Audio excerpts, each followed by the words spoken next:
Hello, আসসালামু আলাইকুম। কেমন আছেন সবাই? আশা করি সবাই ভালো আছেন। আমি মোহাম্মদ ফাহিম শাহরিয়ার। আজকে মূলত আমরা কথা বলবো সি প্লাস প্লাস প্রোগ্রামিং এর কমেন্ট সম্পর্কে। আমরা কমেন্ট কিভাবে লিখবো এন্ড কমেন্টটা সে কিভাবে আমরা কোডের ভিতরে অ্যাপ্লাই করব। চলুন আমরা এখন আমাদের কোড ব্লকে চলে যাই। এন্ড কোড ব্লকে যাওয়ার আগে আমরা আমাদের যে গত দিনের যে প্রজেক্টটা ছিল আমরা ওই প্রজেক্ট ওপেন করে রাখছি। এন্ড আমরা এখন দেখব যে কমেন্টটা কিভাবে ইউজ করব। প্রথমে বলে রাখি কমেন্টটা মূলত দুই প্রকার হয়ে থাকে। একটা হচ্ছে সিঙ্গেল লাইন কমেন্ট, একটা হচ্ছে মাল্টিপল লাইন কমেন্ট। এখন আমি সিঙ্গেল লাইন কমেন্টটা কিভাবে ইউজ করব। সিঙ্গেল লাইন কমেন্ট ইউজ করার জন্য মূলত আমাদের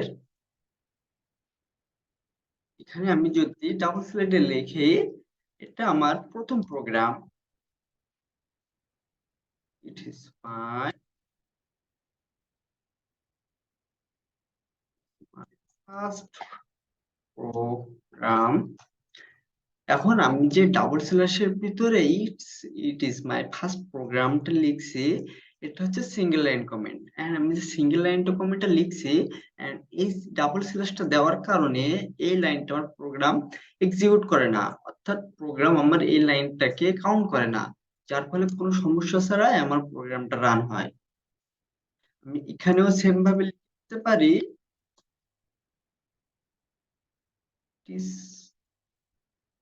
মাই second programme.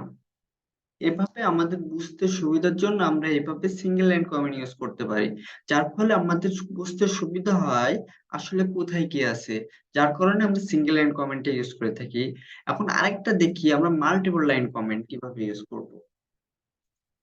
Multiple line comment use করার জন্য মূলত slash then star and multiple line কমেন্টটা শেষ হয় স্টার তারপর স্ল্যাশ, অর্থাৎ এটা হচ্ছে মাল্টিপল লাইন কমেন্টের শুরু এন্ড এটা হচ্ছে শেষ।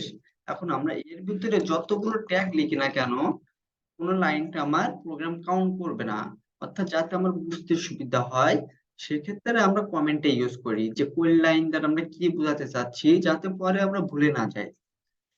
এখন সিঙ্গেল লাইন কমেন্টটা মূলত দুইটা ডাবল স্ল্যাশ দিয়ে শুরু করি, অর্থাৎ ডাবল স্ল্যাশ দিয়ে আমরা সিঙ্গেল লাইন কমেন্টটা শুরু করি। এন্ড মাল্টিপল লাইন কমেন্টটা মূলত আমরা প্রথম স্ল্যাশ তারপর স্টার দিয়ে প্রোগ্রাম, মাল্টিপল লাইনের কমেন্টটা শুরু হয় তারপরে ঠিক তার উল্টো ভাবে স্ল্যাশ স্টার তারপর স্ল্যাশ দিয়ে শুরু হয়।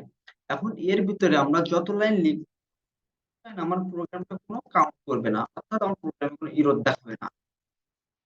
এটা মূলত হচ্ছে আমাদের multiple line comment and single line কমেন্টের ভিতরে পার্থক্য। এখন আরেকটা জিনিস, আমি যেখানে অনেকগুলো ইন্টার দিয়ে নিচে আইছি এক্ষেত্রে আমার প্রোগ্রামে কোনো সমস্যা হয় কিনা। আমি এখানে যতগুলো প্রোগ্রামিং ইন্টার দিয়ে নিচে আসি না কেন আমার প্রোগ্রামে কোনো সমস্যা হবে না, কারণ আমার প্রোগ্রামটা লাইন বাই লাইন এক্সিকিউট করে। প্রথমে এই লাইনটা, তারপর দ্বিতীয় লাইন, তারপর তৃতীয় লাইন, এভাবে একের পর এক লাইন কাউন্ট করতে করতে আসে, যার ফলে আপনার মাল্টিপল লাইন ইন্টার চাপলেও স্পেস দিলেও কোনো সমস্যা হয় না। আজকের ভিডিওটা এইটুকুই। মূলত আজকের বিষয় ছিল আমরা কমেন্ট কিভাবে ইউজ করতে পারি এন্ড কমেন্টের যে সুযোগ সুবিধাগুলা। এন্ড পরবর্তী ভিডিওতে আরো সি প্লাস প্লাস এর টপিক সম্পর্কে আলোচনা করব।